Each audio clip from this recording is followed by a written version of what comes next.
Brigitte Bardot, la dernière icône française. Et je l'affirme, il y a des noms qui ne sont pas seulement des noms, ils sont des parfums, des images, des musiques, des souvenirs nationaux. Bardot, la Bardot, Brigitte Bardot, bébé, qui oserait encore prétendre qu'il y eut au XXe siècle femme plus belle qu'elle, plus sensuelle, plus rayonnante, plus irréelle et si vivante. Elle était cette démarche légère, presque irréelle, héritée de la danse classique.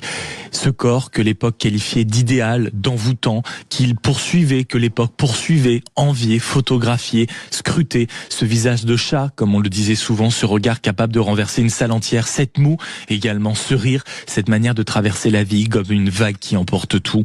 Elle a rendu fou des hommes, Vadim, Gainsbourg, Trintignant, Frey, Charrier, Sax et tant d'autres.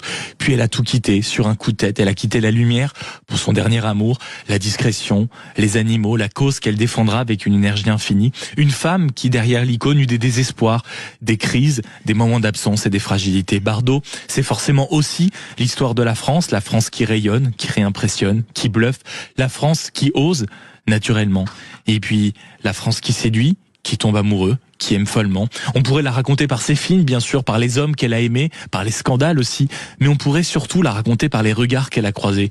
Celui de Gabin, par exemple, face à lui, intimidé lors du tournage de cette adaptation du roman de l'écrivain Simenon, En cas de malheur, qu'elle tourne avec lui, et lors d'une scène, elle rate 3 fois la même prise. Alors elle s'effondre, elle pleure, elle vacille, elle doute. Gabin, lui, immense, lui dira « C'est rien, mon petit, continuons ». Puis il rate à son tour. 3 fois, expressément.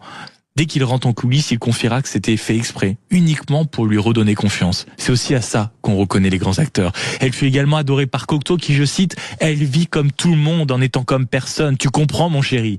Bardot, c'est l'époque. Elle fut analysée par Duras, elle fut interrogée par tous.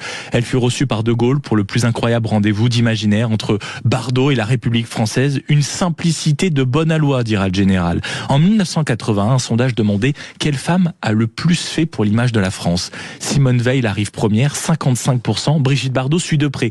40%, 2 femmes, 2 combats, 2 visages de la dignité et de l'espérance et du talent français. Et puis comme toujours, le temps passe, Bardot vieillit, Bardot parle, Bardot choque parfois, Bardot dérange. Certains trop pressés n'ont voulu retenir que cela, mais dire que Bardot se serait réactionnarisé, c'est oublier que Bardot est resté Bardot, instinctive, excessive bien sûr, sincère, souvent maladroite, jamais tiède.